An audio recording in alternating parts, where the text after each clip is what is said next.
पंच परमेष्ठी भगवान की जय।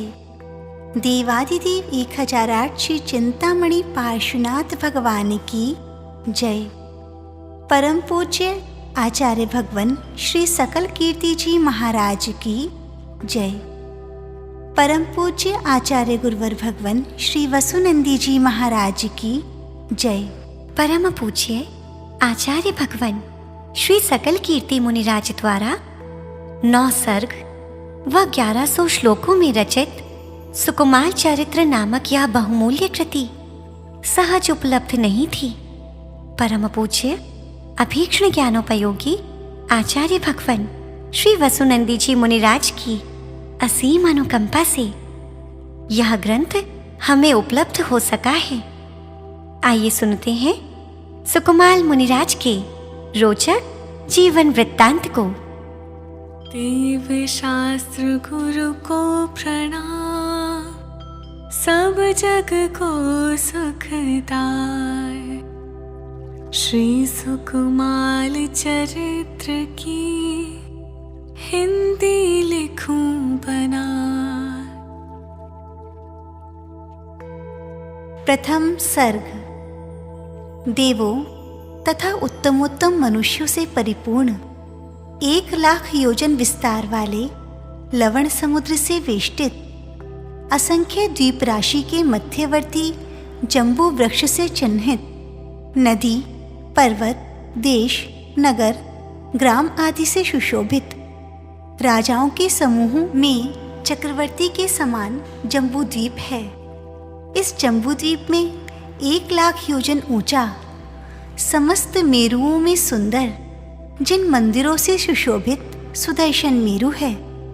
यह मेरु अनेक देवों, अप्सराओं, विद्याधरों और ध्यानस्थ चारण ऋतिधारी मुनियों से शोभायमान है और ऐसा लगता है जैसे देवों में इंद्र। इस सुदर्शन मेरु के दक्षिण भाग में 526 योजन और 19 में से 6 अंश विस्तार वाला विद्याधर देवों तथा भूमि गोचरी राजाओं से वेष्टित धर्म और चारित्र की खान, धर्मात्मा और धर्मायतनों से पूर्ण भरत क्षेत्र शोभायमान है। इसी भरत क्षेत्र के मध्य भाग में आर्यखंड है, जो अरहंत भगवान, चक्रवर्तियों आदि से सुशोभित स्वर्ग और मोक्ष की साधना करने वाले महात्माओं के निमित्त कारण स्वरूप एक असाधारण धर्म की खान के समान धर्म प्रवृत्ति से विभूषित और आर्य लोगों का निवास स्थान है। इसी आर्यखंड के मध्य में नगर, पत्तन, खेत, पर्वत, ग्राम और वनोपवन आदि से पूरित दानी, धर्मात्मा, चतुर्विद्वान, सब प्रकार के श्रावक, मुनिराज आदि सज्जनों से परिपूर्ण अंग नामक देश सुशोभित हो रहा है। उस अंग देश में धर्मात्मा विद्वानों द्वारा सुशोभित ऊंचे ऊंचे कोट, खाई आदि से अयोध्या नगरी के समान दानवीरों, योद्धाओं, जिनमें बड़े बड़े महोत्सव होते हैं, ऐसे जिन मंदिरों से सुसज्जित चंपा नाम की नगरी है। इस चंपा नगरी में धर्मात्मा, विवेकी, चतुर और सच्चरित्र चंद्रवाहन नामक राजा था, जिसके प्राणों से भी प्यारी, समस्त पुण्यशाली लक्षणों से सुशोभित लक्ष्मी के समान श्रेष्ठ श्रीमती नामक रानी थी। इस राजा के यहाँ नाग शर्मा नामक पुरोहित था, जो कुशास्त्रों का ज्ञाता, क्रूर हृदय, जैन धर्म का द्रोही, महान मिथ्या दृष्टि था, जिसके अत्यंत रूपवती त्रिदेवी नामक स्त्री थी और उनके लक्ष्मी के समान सुंदर नागश्री नामक पुत्री हुई, जो कि विवेक, रूप, ज्ञान, विज्ञान आदि गुणों से संयुक्त थी तथा जो देवकन्या के समान सुशोभित होती थी। एक दिन यह नागश्री अनेक ब्राह्मण कन्याओं के साथ क्रीड़ा करती हुई नगर के बाहर वाले उद्यान में बने हुए नाग मंदिर में मूढ़ बुद्धि से पुण्य लाभ की कामना करती हुई नागों की पूजा करने लगी। उस उद्यान में नागश्री ने किसी पूर्व में संचित पुण्य कर्म के फल से पुण्य कर्म के कारणभूत अनेक रिद्धिधारी, विद्वान, महाज्ञान रूपी समुद्र के पारगामी संसारी जीवों के कल्याण में तत्पर, सम्यक दर्शन, सम्यक ज्ञान, सम्यक चारित्र तथा तप रूप धन वाले, ध्यान और अध्ययन में लीन, निर्जीव स्थान पर बैठे हुए सूर्यमित्र और अग्निभूति नामक 2 मुनिराजों को देखा। वह नाग पूजा का कार्य समाप्त कर मुनि महाराजों के पास आई। उनके चरण कमलों को भोलेपन से शिर से प्रणाम कर उनके निकट आ बैठी। श्री सूर्यमित्र मुनिराज ने अपने ज्ञान से उस नागश्री के पूर्व जन्म का वृत्तांत एवं होने वाली सद्गति को जानकर उसको संबोधते हुए कहा कि हे पुत्री, स्वर्ग के कारणभूत गृहस्थ धर्म को तू धारण कर, जिससे कि तू इस भव में भी सुख पावेगी और परभव में भी तेरे महान अभ्युदय होगा। क्योंकि धर्म से ही 3 लोक के सारे सुख मिलते हैं और धर्मात्माओं के सैकड़ों मनोरथ अपने आप ही सिद्ध हो जाते हैं। मद्य, मांस, मधु और 5 उदंबर फलों के त्याग से, जुआ, चोरी आदि 7 व्यसनों के छोड़ने से, अहिंसाणुव्रत, सत्याणुव्रत, अचौर्याणुव्रत के धारण करने से गृहस्थ का धर्म बनता है। व्रती धर्मात्मा मरकर स्वर्ग में ही जाता है और अव्रती हिंसादि महापापों से नरक गति या पशुगति में रुलता है। इसलिए जो प्राणी अपना कल्याण करना चाहते हैं, उन्हें चाहिए कि वे अव्रती न रहकर दुराचारों को छोड़कर उक्तवत ग्रहण करें। श्रेष्ठ आचरण का नाम ही वास्तव में धर्म है। सूर्यमित्र मुनि महाराज के मुखारविंद से यह उपदेश सुनकर नागश्री बोली कि हे स्वामिन, वे कौन से व्रत हैं जिन्हें सुख चाहने वाले मानव पालते हैं? नागश्री का यह वाक्य सुनकर वे मुनिराज बोले कि हे पुत्री, तेरे कल्याण के लिए मैं उन व्रतों का स्वरूप बतलाता हूँ, जिसे तू ध्यान पूर्वक सुन।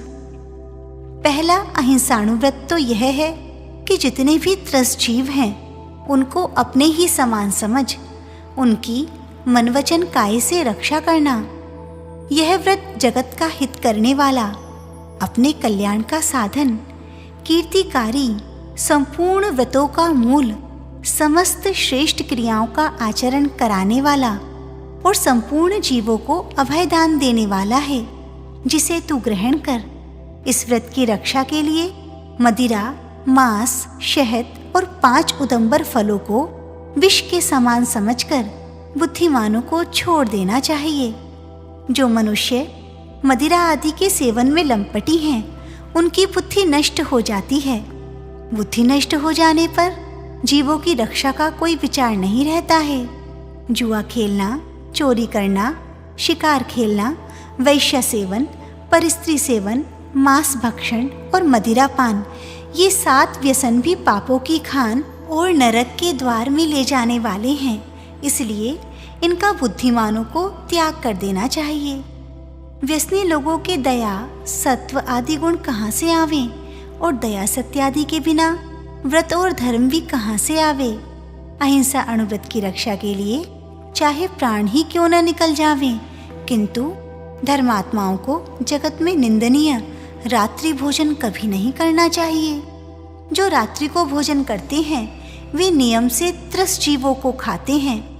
जब वे त्रस्त जीवों का भक्षण करेंगे तो मांस भक्षण नामक पाप लगेगा। त्रस्त जीवों की हिंसा के बिना मांस बनता ही नहीं।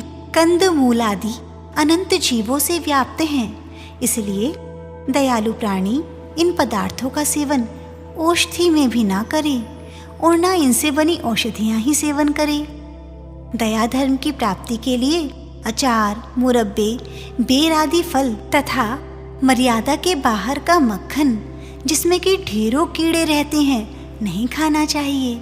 बिना छना हुआ जल भी नहीं पीना चाहिए, क्योंकि अनछने पानी में स्थूल और सूक्ष्म जीव भरे रहते हैं। अनछना पानी पीने वाला अशुभ करने वाला है।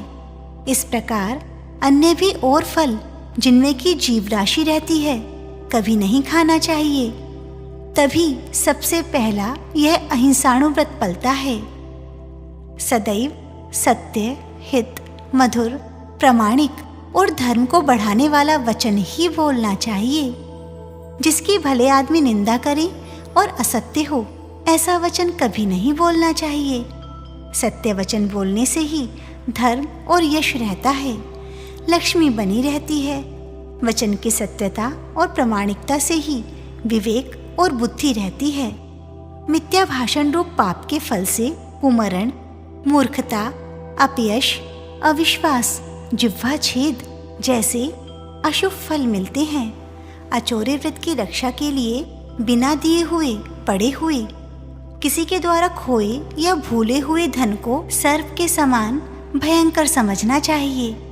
दूसरे के धन के अपहरण से मार, बंधन आदि अशुभ फल व इसलोक और परलोक में दुर्गतियां प्राप्त होती हैं। स्त्रियां अपने पति को छोड़ शेष सभी पुरुषों को पिता, भाई व पुत्रवत समझें तथा पुरुष अपनी स्त्री के अलावा अन्य स्त्रियों को मन वचन काय की शुद्धि से माता, बहन व पुत्री के समान समझें। यही ब्रह्मचर्य अनुव्रत है। व्यभिचारी लोग वध, त्रास, धनक्षय आदि दुखों को यहाँ भी सहते हैं और आगे 7वें नरक तक जाते हैं।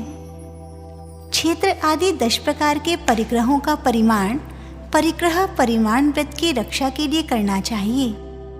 इसी व्रत से लोभ रूपी शत्रु पर विजय प्राप्त होती है। हे पुत्री, ये 5 अणुव्रत दोनों लोकों के लिए कल्याणकारी हैं। इनमें यहाँ सुख और परलोक में स्वर्गादि सुख मिलता है। सो तू इन्हें प्रसन्नता पूर्वक ग्रहण कर। ये 5 अणुव्रत सुख और गुणों की निधान है। इनको श्रेष्ठ आचरण के द्वारा जो पालते हैं वे अच्युत स्वर्ग तक के सुख भोग कर मानव गति को प्राप्त कर रत्नत्रयधारी होकर मोक्ष प्राप्त करते हैं। इस प्रकार जानकर तथा मानकर स्वर्ग मोक्ष सुख के करने वाले जिनेंद्र भगवान द्वारा इन सारभूत व्रतों को पालना चाहिए। ये व्रत ही 3 लोक में सुख के दाता और धर्मरूप वृक्ष के मूल हैं। अपना हित इसी में है कि आयु का एक क्षण भी इन व्रतों के बिना न जाने देवे। इस प्रकार नागश्री को धर्मलाभ का वर्णन करने वाला प्रथम सर्ग समाप्त हुआ।